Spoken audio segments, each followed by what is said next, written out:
नमस्कार, स्वागत है आपका हमारे इस YouTube चैनल पर। मैं मुनमुन श्रीवास्तव आपका हार्दिक अभिनंदन करता हूं। हमारे साथ हैं ड्यूक के एग्जीक्यूटिव काउंसिल के मेंबर सुनील शर्मा, और आइए इनसे बात करते हैं कि क्या अभी तक जो ड्यू में एडमिशन प्रक्रिया चली है और बार बार ये कहा जा रहा है कि सीटें फिर पिछले साल की तरह ही खाली रह जाएंगी, तो क्या कुछ ऐसा मैकेनिज्म नहीं होना चाहिए कि सीटें भरी जाए? स्वागत है सुनील जी हमारे चैनल पर। धन्यवाद मुनमुन जी।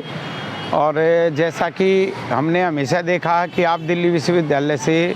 जुड़े हुए बहुत सारे मुद्दों पर हमेशा संजीदगी से इस प्रकार की रिपोर्टिंग करते हैं, इसके लिए आपका सबसे पहले बहुत बहुत धन्यवाद। शिक्षा और शिक्षा जगत के बारे में आपकी जो चिंताएं हैं वो लोगों तक पहुंचाते हैं, इसके लिए भी धन्यवाद।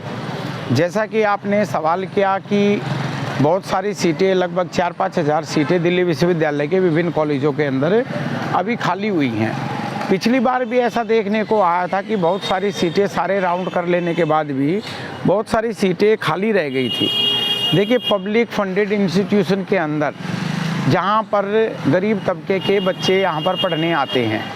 एक भी सीट का खाली होना इसका मतलब है कि एक भी गरीब व्यक्ति को उसके अपने उचित अधिकारों से वंचित करना, ऐसा हम इस बात को, इस विचार को मानकर चलते हैं।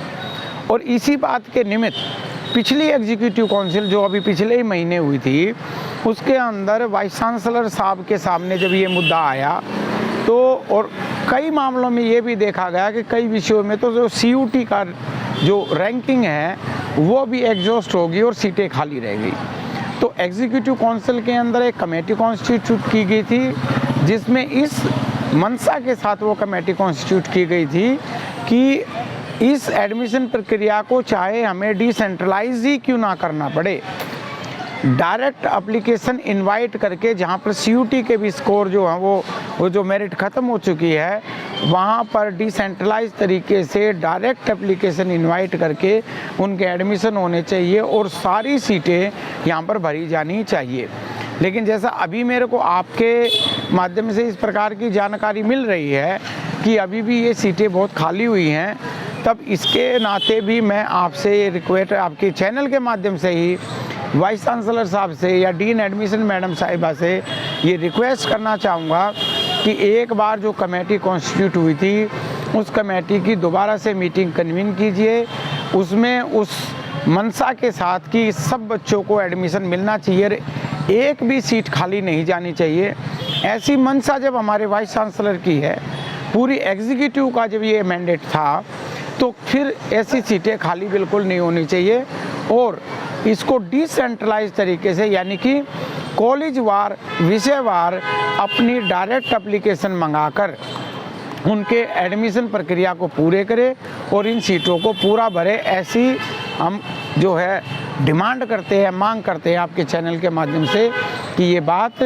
डीन मैम, वाइस चांसलर साहब और अन्य प्रशासनिक पदाधिकारियों के पास भी पहुँचे। हालांकि जैसे कि मैंने पहले ही बताया कि खुद वाइस चांसलर साहब इस बात को लेकर बहुत संजीदगी से ये कदम उठा चुके हैं और पिछली एग्जीक्यूटिव काउंसिल के अंदर एक कमेटी कॉन्स्टिट्यूट की गई है, उसकी एक मीटिंग भी हुई थी। किन्हीं अन्य कारणों से मैं उस मीटिंग को ज्वाइन तो नहीं कर पाया था, लेकिन उसकी मंशा यही थी कि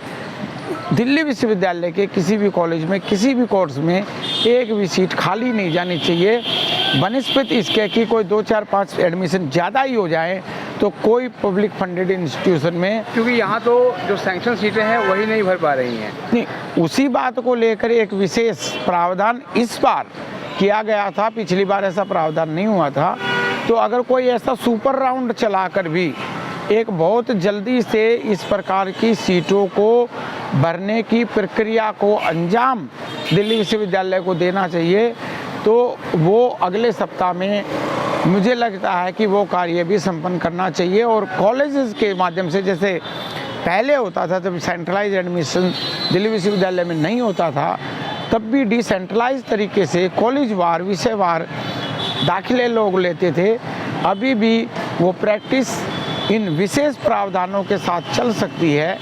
और ये मैं मानता हूँ कि इस बात के ऊपर भी संजीदगी से विचार करना चाहिए और सारी सीटें भरी जानी चाहिए। क्योंकि सर एक चीज़ और भी है कि अगर मान लिया कि एडमिशन कम होकर सीटें खाली रहती है, तो कई प्रिंसिपल जो है आशंका जता चुके हैं कि वर्कलोड पर असर पड़ेगा इसका। जी, निश्चित रूप से ऐसा देखने में आ भी जाता है मान लीजिए कि किसी कॉलेज के अंदर एक विशेष विषय के 2 या 3 सेक्शन बन रहे हैं, तो 2 या 3 सेक्शन बनेंगे तो उस हिसाब से वो वर्कलोड कैलकुलेट होता है जो उनकी सैंक्शन स्ट्रेंथ के हिसाब से है। अब मान लीजिए कि उसमें से आधे ही दाखिले होते हैं, तो निश्चित रूप से ये मान लिया जाएगा कि उसमें से 1 सेक्शन या 2 सेक्शन जो ख़त्म हो गए हैं, तो टेम्परेरी रूप से कम 2 सेमेस्टर में, क्योंकि अगले सेमेस्टर में आगे फिर एडमिशन हो सकता है कि पूरे हो जाए नए साल के दाखिले में, कम से कम 2 सेमेस्टर के अंदर थोड़ा सा वर्कलोड जो है वो नीचे आएगा, जिससे कि थोड़ा